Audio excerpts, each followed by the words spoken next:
I was 44 when I learned that the family you build can hurt you more than the family you're born into. Because at least the one you're born into, you never chose. My name is Diana. I'm a cardiothoracic surgeon at Massachusetts General Hospital in Boston. I spend my days with my hands inside people's chests, holding hearts that have failed, repairing what time and genetics and bad decisions have broken. I'm good at it. I'm precise. I'm calm. I don't panic when blood pressure drops or monitors scream because panic is a luxury that patients can't afford. But no one taught me that some wounds don't bleed. Some wounds sit in your chest like a tumor you can't excise, growing slowly, changing the shape of everything around them until you don't recognize your own heartbeat. Welcome to Little Bunny Stories.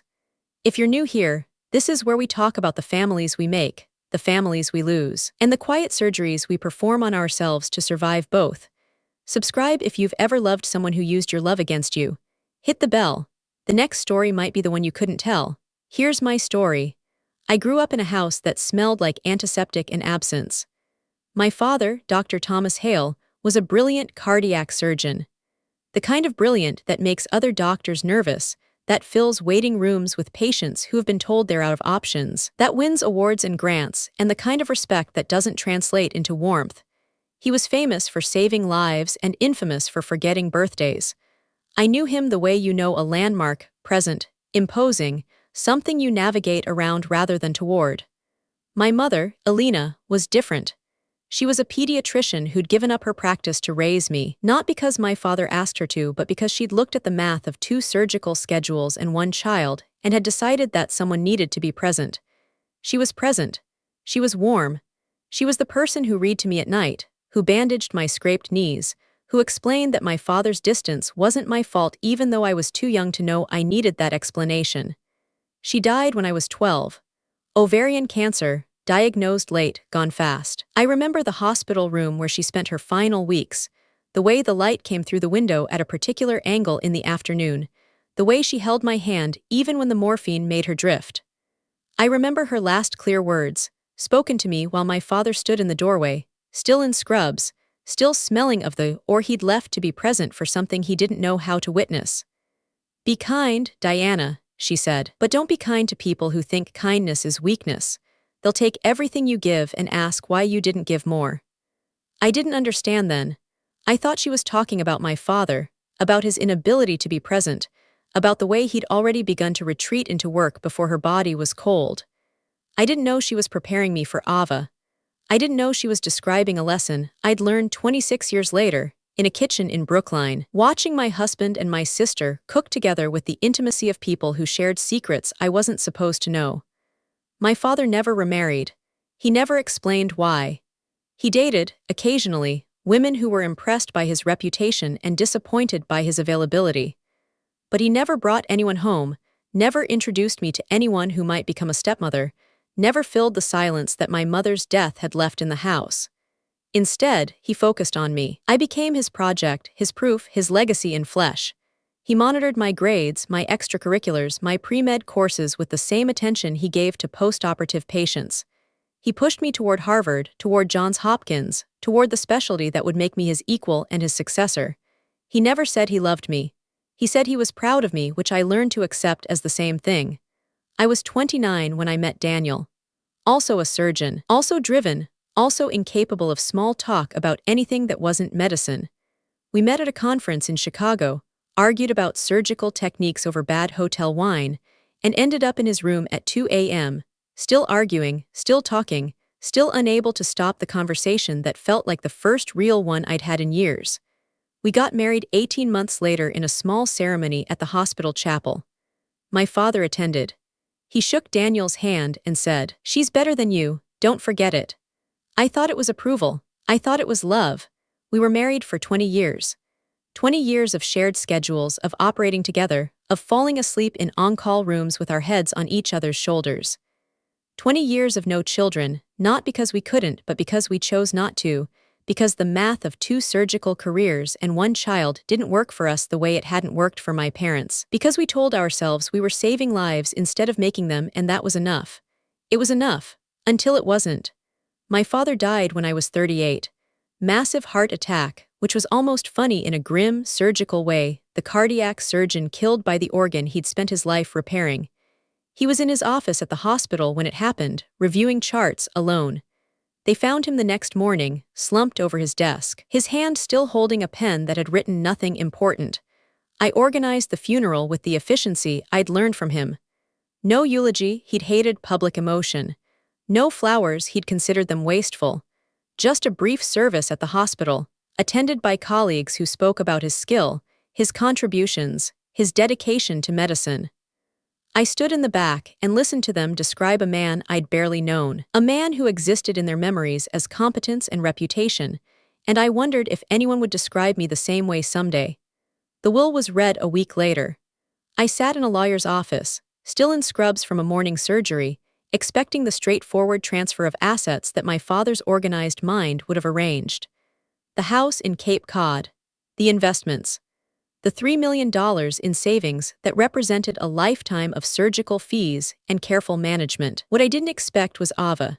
Your father had another daughter, the lawyer said. He was a small man, uncomfortable, the kind of lawyer who preferred contracts to family drama. Ava Hale, born 16 years ago. Mother was a nurse at the hospital, Margaret Chen. Miss Chen died 2 years ago. Ava has been in the foster system since then. I sat very still. I thought about my father's office, the nights he'd worked late, the conferences he'd attended alone, the vague mentions of research collaborations that had never produced papers I could find. I thought about the silence in our house, the absence of conversation about anything personal, the way he'd retreated into work after my mother's death and never emerged. Why didn't he tell me? I asked. I don't know, the lawyer said. But the will contains a condition. You inherit everything, the house, the investments, the full estate, only if you assume legal guardianship of Ava until she turns 21. If you refuse, everything goes to medical foundations and Ava remains in foster care. I should have been angry. I should have felt betrayed, manipulated, forced into a relationship I hadn't chosen with a person I didn't know to honor a man who'd hidden her existence. But what I felt was something else. What I felt was curiosity, and something that might have been hope. I said yes. Not for the money, I had enough. I said yes because my mother had told me to be kind, and because my father had never asked me for anything, and because the idea of a sister was suddenly more appealing than anything I'd inherited. Daniel supported the decision, or he said he did. He held my hand in the lawyer's office and said, "We'll figure it out together, that's what family does." I believed him. I had no reason not to. We'd been married for 12 years. We'd saved hundreds of lives together. I thought I knew him the way I knew my own hands, every scar, every capability, every limit. I was wrong, but I didn't know that yet. Ava arrived on a Saturday in September. She was 16, small for her age, with our father's eyes, the same gray-green that looked back at me from mirrors, and her mother's face, delicate and defensive. She carried one duffel bag, everything she owned, and she stood in our doorway in Brookline looking at me with an expression I'd seen in trauma patients, the wariness of someone who's learned that hospitals can hurt as much as they heal. "So you're the real daughter," she said, not hostile, just assessing. "The one he actually wanted." "I'm the one he raised," I said. "There's a difference." She laughed, a short, sharp sound. "He didn't raise me, he visited, sometimes." When he remembered, brought me books I didn't want and money my mother needed and left before I could ask him to stay. I didn't know what to say. I stepped aside, let her into the house that was now legally hers as much as mine, and tried to imagine what it meant to be the secret child, the one who existed in shadows, who'd watched her mother die and then been passed between strangers while her father continued his important life. "You'll have your own room," I said. "Your own space. I won't pretend this is normal, but I'll try to make it work if you let me." She looked at me for a long moment, then she nodded once and walked past me into the house. It was the beginning of something I couldn't name. It was also, I would learn, the beginning of the end of everything else. The first 2 years were difficult in ways I hadn't anticipated. Ava was smart, smarter than I'd been at her age, with a sharpness that cut both ways.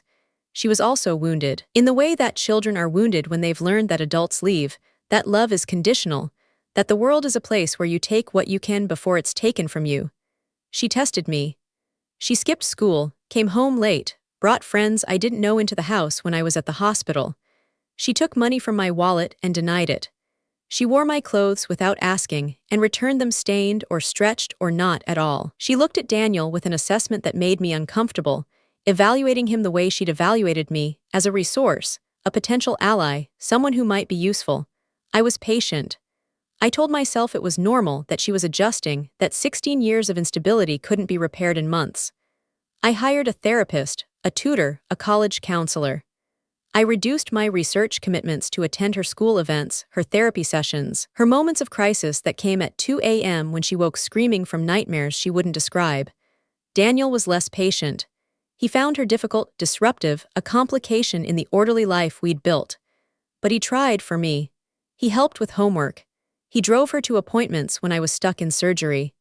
He sat with her in the evenings when I worked late, talking about medicine, about college, about the future she could have if she applied herself. I thought it was kindness.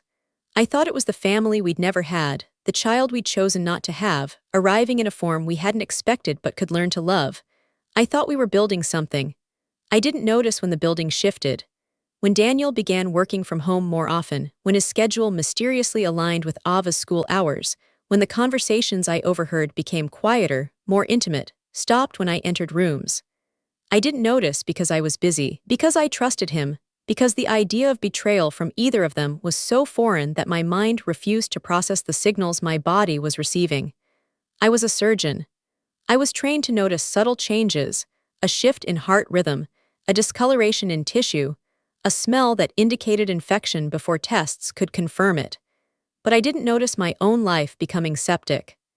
I didn't notice until the morning I came home early and found them in the kitchen. It was a Saturday. I'd been on call for 36 hours, a marathon of surgeries that had ended at 6 a.m. with a successful transplant and a patient who would live. I was exhausted, running on adrenaline and coffee, driving home through streets that were just waking up while I was ready to collapse. I let myself in quietly, not wanting to wake anyone.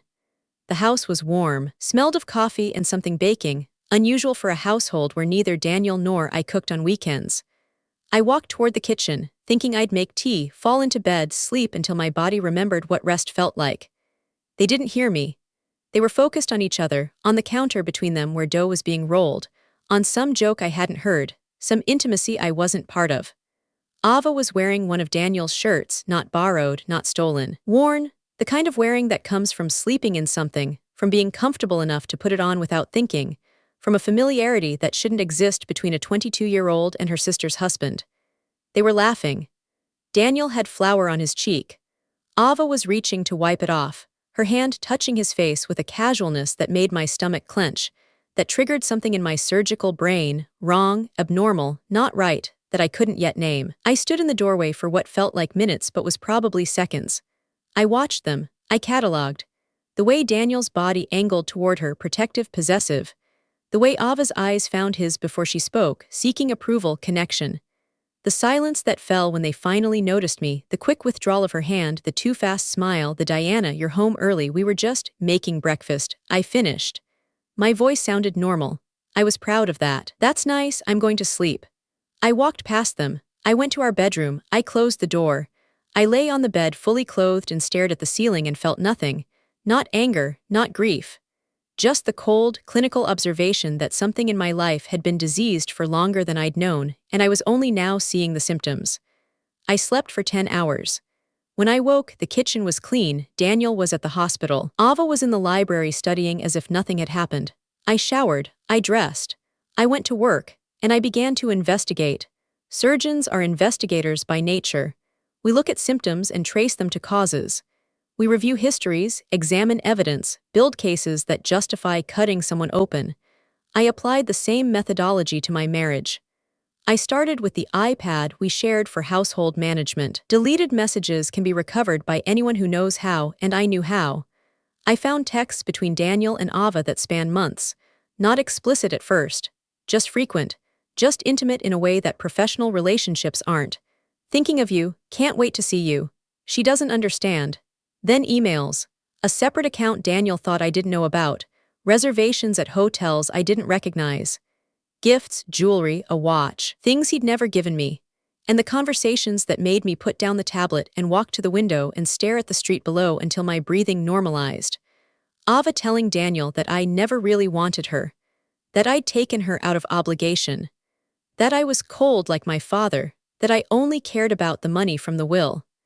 that I'd resented her from the beginning, that I'd tolerated her, that my kindness was performance, that my patience was condescension. And Daniel responding, I know, she's difficult. I've needed real connection. You give me that. Real connection. 20 years of marriage, of shared oars, of sleeping in on-call rooms, of building a life that had seemed sufficient to both of us. And he'd needed real connection from my sister, my father's secret, the girl I'd brought into our home and tried to save. I didn't cry.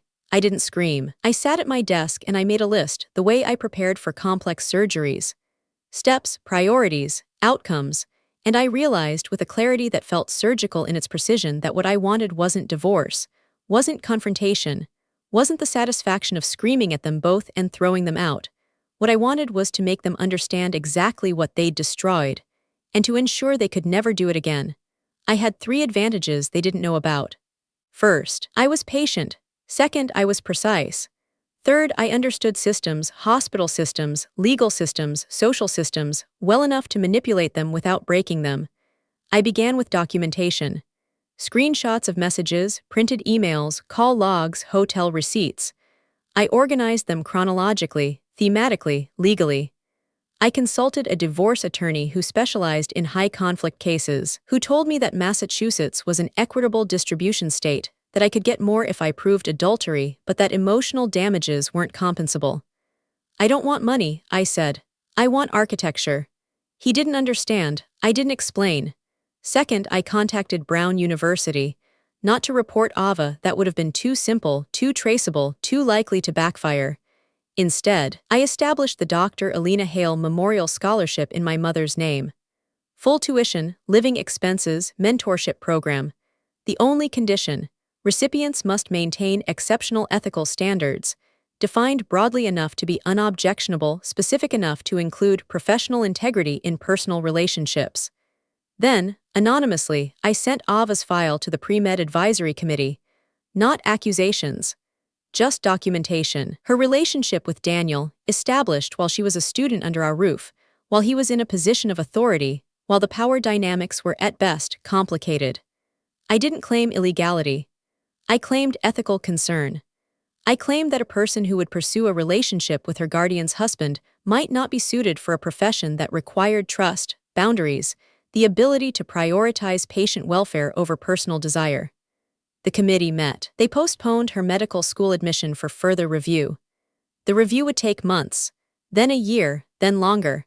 By the time it concluded, if it ever concluded, the window for her chosen program would have closed, the recommendations would have aged, the opportunity she thought she'd earned would have evaporated. Third, Daniel. I didn't confront him. I didn't accuse. I became perfect. More attentive, more present, more loving. I cooked his favorite meals, something I hadn't done in years. I scheduled surprise, romantic evenings on days I knew he had plans with Ava, forcing him to cancel, to invent excuses, to maintain the exhausting performance of 2 lives, while I made the first one increasingly demanding. I exhausted him with kindness, with attention, with the wife I'd been too busy to be, now present in ways that suffocated his other relationship without him being able to complain. How do you tell your mistress that your wife is being too nice? How do you explain that the marriage you're betraying has suddenly become inescapable? Meanwhile, I reviewed our finances. We had joint accounts, investment portfolios, the Nantucket property we'd bought 5 years ago as a weekend retreat. I began transferring funds, legally, gradually, through mechanisms that were entirely proper but left me in control. I established trusts. I created an LLC. I sold the Nantucket property through the LLC, using a buy-sell agreement Daniel had signed years ago without reading, in a document about estate planning that gave the LLC first right of purchase at assessed value. The money disappeared into accounts he couldn't access, structures he couldn't penetrate, arrangements that were technically joint but practically mine. I didn't steal. I simply ensured that if the marriage ended, the ending would be on my terms. It took 6 months. 6 months of perfection, of documentation, of architecture. And then, the night of Ava's college graduation from Brown, I was ready. I organized a dinner at our house. To celebrate, I told them both. I invited colleagues from the hospital, friends from medical school, people who knew us as a couple, as a family, as the stable unit we'd presented for 2 decades. I cooked myself, something I never did, a meal that took 3 days to prepare, that filled the house with smells of celebration and nostalgia, and everything we were supposed to be. They arrived together, Ava in a dress I'd bought her for interviews, Daniel in the suit I'd selected for him years ago. They were careful around each other, professional, the performance of stepfather and stepdaughter that they'd perfected in public. I watched them. I smiled. I poured wine and accepted congratulations and made small talk about surgeries and research and the future that was opening before us. And then, over dessert, I stood.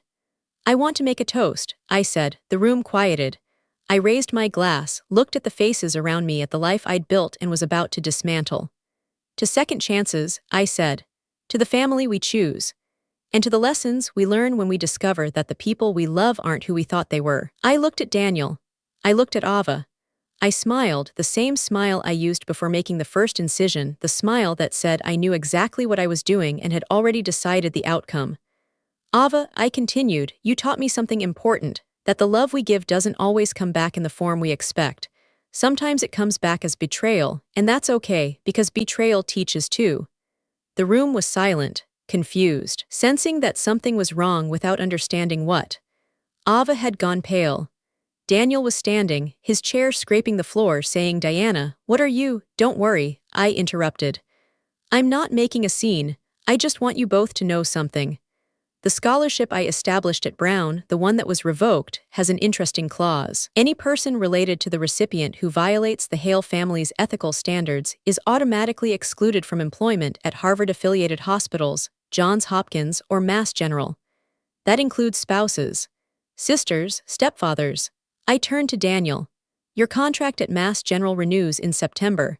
The Ethics Committee already received my letter, not as your betrayed wife.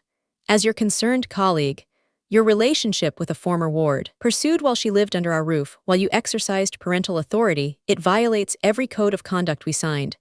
He was red now, shouting, saying I couldn't do this, that I'd ruin him, that I loved him. I didn't move.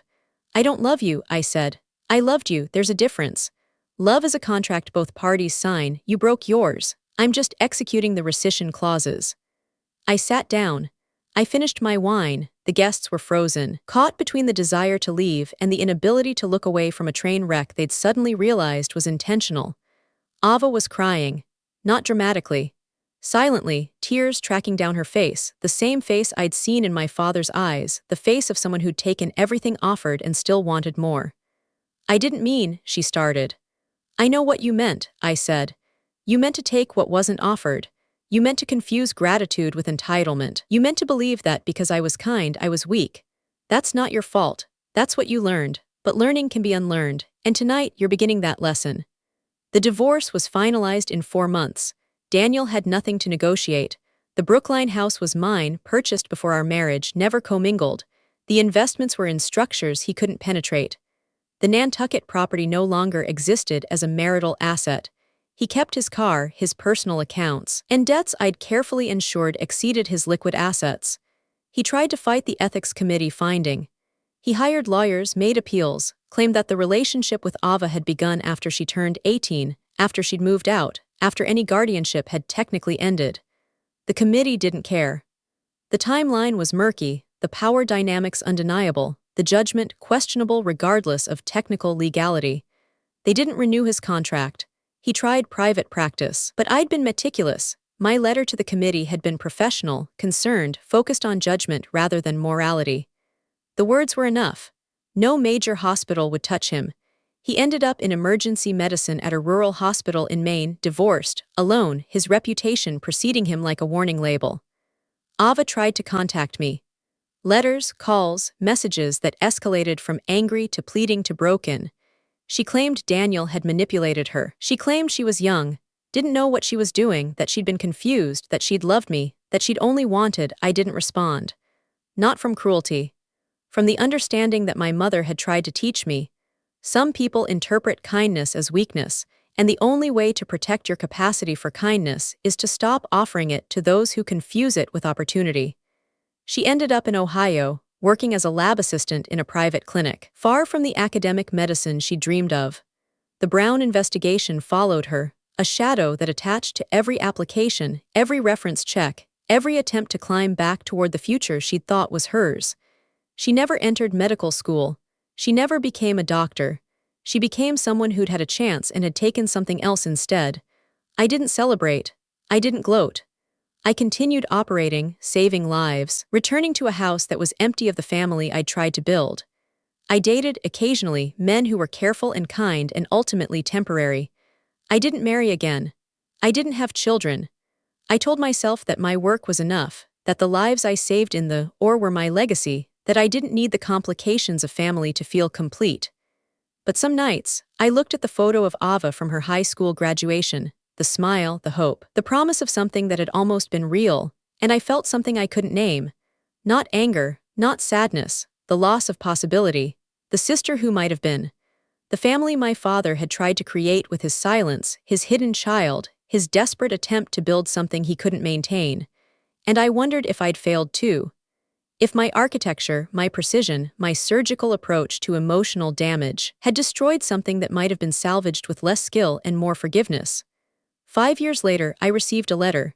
No return address, just my name and handwriting I didn't recognize. Inside, a photograph. Ava, older now, 27 or 28, holding a baby. She looked different, tired in a way that wasn't defeat, settled in a way that suggested she'd found some ground to stand on. The baby had her eyes, our father's eyes. On the back, a note asterisk, it's not Daniel's. It never was. But I can't tell you this without telling you that I'm sorry, that what I did wasn't about you. It was about me, about my fear of not being enough, about how your kindness made me feel small. I don't deserve your forgiveness. But I wanted you to know that something good came from all of this, that I learned finally that taking what isn't yours doesn't make you bigger.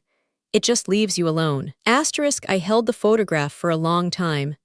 I looked at her face, at the baby's face, at the life she'd built from the wreckage of the one I'd dismantled. I thought about my mother, about her last words, about the kindness she'd told me to offer and the discernment she'd told me to maintain. I didn't write back, not because I didn't forgive her, because I'd learned that forgiveness doesn't require response, that sometimes the best way to end a story is to let the last word belong to the person who broke it, not the person who repaired it. That night, I operated late. A heart transplant, a young patient, a life saved with the same hands that had learned to be precise because imprecision cost too much. In the or with my fingers inside someone's chest, holding their heart while we replaced it with another, I felt the familiar calm that surgery gave me. The world reduced to anatomy, technique to the immediate necessity of keeping someone alive. Afterward, I washed my hands with ritual thoroughness, watching myself in the mirror above the scrub sink. My father's eyes looked back at me. Gray-green, assessing, the same eyes that had looked out from his face, from Ava's face, from the baby's face in the photograph. I understand you now, I murmured, not out loud. Just to the reflection, to the ghost that lived in my features. Not for what you did, for what you tried, and for what you failed. The water ran. I dried my hands. I walked out of the hospital into a Boston night that was cold and clear and full of stars that had been dead for centuries, their light only now reaching us, transformed by distance and time into something we could see but not touch. I went home to the empty house. I made tea I didn't want. I sat in the kitchen where I'd found them, where I'd made my decision, where I'd ended one life and begun another. And I thought about architecture, the kind I built in walls, the kind I built in lives, the kind that outlasts the people who create it. My mother had been wrong about one thing.